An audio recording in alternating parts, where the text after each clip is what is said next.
ഞങ്ങളുടെ ചാനലിലേക്ക് സ്വാഗതം. ആശയക്കുഴപ്പത്തിലായ പ്രതികരണങ്ങൾ ഉപേക്ഷിച്ച് ഭൂമിയെപ്പോലെ ക്ഷമയോടെ കാത്തിരിക്കുക. കോപത്താൽ ചലിക്കാതെ, ഒരു തൂണായി ഇളകാതെ, വ്യക്തവും ശാന്തവുമായ ഒരു കുളം പോലെ സ്വസ്ഥനാകുക. ബുദ്ധൻ. കുഴഞ്ഞ പ്രതികരണങ്ങളെ ഉപേക്ഷിച്ച് ഭൂമിയെപ്പോലെ സഹനശീലയാകുക. കോപത്താൽ ചലിക്കാതെ, കാലവേഗത്തിലും അചഞ്ചലമായി, ശാന്തവും നിർമ്മലവുമായ കുളം പോലെ സ്വസ്ഥമായി. ഈ വാക്കുകളിൽ ആഴമേറിയ അർത്ഥവും പ്രചോദനവും ഒളിഞ്ഞുകിടക്കുന്നു. അതിനൊരു കഥയും വിശദീകരണവും നമുക്ക് കാണാം. കേരളത്തിലെ ഒരു ചെറിയ ഗ്രാമത്തിൽ രമണൻ എന്നൊരു കർഷകൻ ഉണ്ടായിരുന്നു. പ്രകൃതിയുടെ നിയമങ്ങൾക്കനുസരിച്ച് ജീവിച്ചിരുന്ന രമണന്റെ ഓരോ നിമിഷവും കഠിനാധ്വാനവും വിനയവും നിറഞ്ഞതായിരുന്നു. നെല്ലിന്റെയും തേങ്ങയുടെയും പച്ചപ്പുടയിൽ നിന്നും അദ്ദേഹം ജീവിതചൂട് വച്ചു. ഒരു വർഷം മഴ താളം തെറ്റി. വരൾച്ചയുടെ ചൂട് ഭൂമിയെ വിണ്ടുകീറി. നെല്ലിന്റെ ആശ വെയിലിൽ കരിഞ്ഞുപോയി. തേങ്ങകൾ വിളറിക്കെട്ടു. ഗ്രാമത്തിലെ മറ്റുള്ളവരുടെ മുഖങ്ങളിൽ ഭയവും നിരാശയും പടർന്നു. എന്നാൽ രമണൻ സ്വസ്ഥനായിരുന്നു. ക്രോധമാകുന്ന തിരമാലകൾ അദ്ദേഹത്തിന്റെ ഹൃദയത്തെ തൊട്ടില്ല. ക്ഷയം ഭൂമിയുടെ സ്വഭാവമെന്ന് അദ്ദേഹം അറിഞ്ഞിരുന്നു. അതുപോലെ ഫലപ്രാപ്തിയും ആയിരിക്കും. മറ്റുള്ളവർ പരിഭവം പറഞ്ഞും കൈയും കാലും കൂട്ടിയും നടക്കുമ്പോൾ രമണൻ ക്ഷമയോടെ പണി തുടർന്നു. വരൾച്ചയെ പ്രതിരോധിക്കാൻ പുതിയ കൃഷിരീതികൾ അദ്ദേഹം പരീക്ഷിച്ചു. കിണറുകൾ കുഴിച്ചു, മഴവെള്ളം സംഭരിച്ചു. തന്റെ ചെറിയ ഭൂമിയിൽ നിന്നും കൂടുതൽ വിളവ് എടുക്കാൻ അദ്ദേഹം പഠിച്ചു. കാലം കടന്നുപോയി. മഴ തിരിച്ചുവന്നു. ഭൂമി പച്ചപ്പണിഞ്ഞു. മറ്റുള്ളവരുടെ കൃഷിയിടങ്ങളിൽ വിളവ് കുറവെങ്കിലും രമണന്റെ കൃഷി പച്ചപിടിച്ചു. കഠിനാധ്വാനവും ക്ഷമയും അദ്ദേഹത്തിന്റെ ഫലവൃക്ഷത്തെ സംരക്ഷിച്ചു. രമണന്റെ കഥ ഭൂമിയെപ്പോലെ സഹനശീലരാകുക എന്നതിന്റെ നേർക്കാഴ്ചയാണ്. കോപവും ഭയവും നമ്മുടെ കാഴ്ചയെ മൂടുന്നു. പ്രതിസന്ധിയുടെ തിരമാലകൾ നമ്മെ അലട്ടുന്നു. എന്നാൽ ക്ഷമയുടെ കവചം ധരിച്ച് പതറാതെ പ്രവർത്തിച്ചാൽ എവിടെയും ഒരു രമണൻ ഉണ്ടാകും. പ്രകൃതിയുടെ ഈരം വഴക്കത്തിനൊപ്പം നീന്താൻ പഠിച്ചാൽ വരൾച്ചകളെയും കൊടുങ്കാറ്റുകളെയും അതിജീവിക്കാം. നിങ്ങളുടെ ആവശ്യത്തിന് അനുസരിച്ച് കഥയെ വ്യത്യസ്തമായ ദിശകളിലേക്ക് നയിക്കാൻ കഴിയും. രമണന്റെ കഥയുടെ തുടർച്ചയ്ക്കായി ഇതാ ചില ഓപ്ഷനുകൾ. 1. ഗ്രാമത്തിന്റെ പ്രചോദനം. രമണന്റെ ക്ഷമയും വിജയവും ഗ്രാമവാസികളിൽ പ്രചോദനത്തിന്റെ വിത്തുപാകി. അവർ വരൾച്ചയെ നേരിടാൻ പുതിയ കൃഷിരീതികൾ പഠിക്കുകയും സ്വീകരിക്കുകയും ചെയ്തു.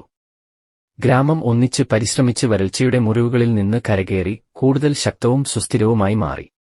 2. പ്രകൃതിയുമായുള്ള ബന്ധം. രമണന്റെ കഥ പ്രകൃതിയുമായുള്ള ബന്ധത്തിന്റെ പ്രാധാന്യത്തെ ചൂണ്ടിക്കാണിക്കുന്നു.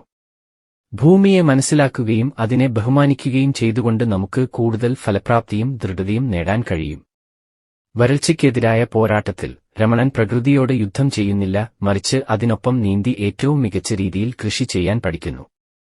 3. അടുത്ത തലമുറയ്ക്ക് പാഠങ്ങൾ. രമണന്റെ അനുഭവം അടുത്ത തലമുറയ്ക്ക് വിലമതിക്കാനാവാത്ത പാഠങ്ങൾ പകർന്നു നൽകുന്നു. ക്ഷമ, കഠിനാധ്വാനം, പ്രകൃതിയോടുള്ള ബഹുമാനം എന്നിവയുടെ പ്രാധാന്യം അവർ മനസ്സിലാക്കുന്നു. ഭാവിയിലെ വെല്ലുവിളികളെ നേരിടാൻ തയ്യാറെടുക്കാൻ ഈ അറിവ് അവരെ സഹായിക്കുന്നു. 4. ആത്മീയതയുടെ തൊട്ട്. ഭൂമിയെപ്പോലെ സഹനശീലനാകുക എന്നതൊക്കെ ആത്മീയതയുടെയും മാനസിക ശക്തിയുടെയും മേഖലകളിലേക്ക് ഊന്നൽ നൽകുന്നു. കാമനകളെയും ഭയത്തെയും ഒരു താളത്തിൽ നിർത്തുകയും ജീവിതത്തിന്റെ കൊടുങ്കാറ്റുകളിൽ സ്വസ്ഥത കാണുകയും ചെയ്യുന്നതിന്റെ പ്രാധാന്യം ഈ കഥയിലൂടെ വ്യക്തമാക്കാം.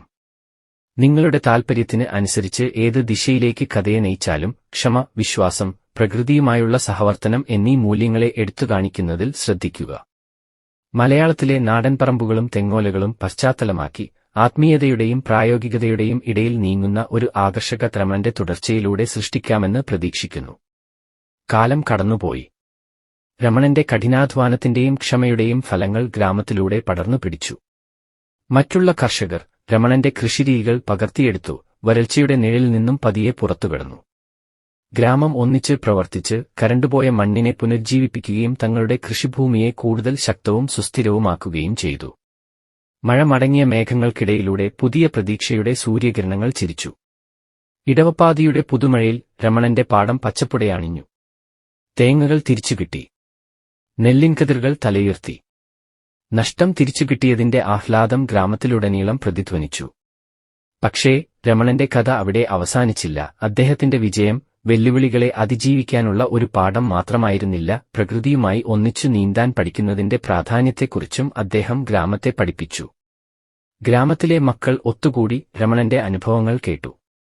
ചെറുതെങ്കിലും മികച്ച കിണറുകൾ ഭൂമിക്കടിയിലേക്ക് തുറന്നു. മഴവെള്ളം സംഭരിക്കാനുള്ള കുളങ്ങൾ കെട്ടി. ഭൂമിയുടെ വിളിച്ചാലിനെ പരിപോഷിപ്പിക്കുന്ന കമ്പോസ്റ്റ് വളം ഉണ്ടാക്കാൻ പഠിച്ചു. കാലം കടന്നുപോയി. മഴ തിരിച്ചുവന്നു പോയി.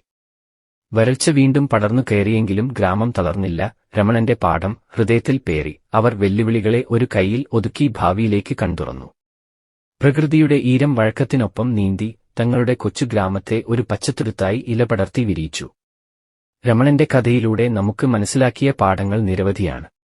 ക്ഷമ, പ്രയത്നം, പ്രകൃതിയുമായുള്ള സഹവർത്തനം ഇവയെല്ലാം ഒരുമിച്ചു ചേർന്ന് ജീവിതത്തിലെ ഏത് വരൾച്ചയും അതിജീവിക്കാനുള്ള കരുത്തു നമുക്ക് നൽകുന്നു. ഗ്രാമത്തിൽ നിന്നും നമുക്ക് ലഭിക്കുന്ന മറ്റൊരു പാഠം പങ്കുവയ്ക്കലിന്റെ ശക്തിയാണ്.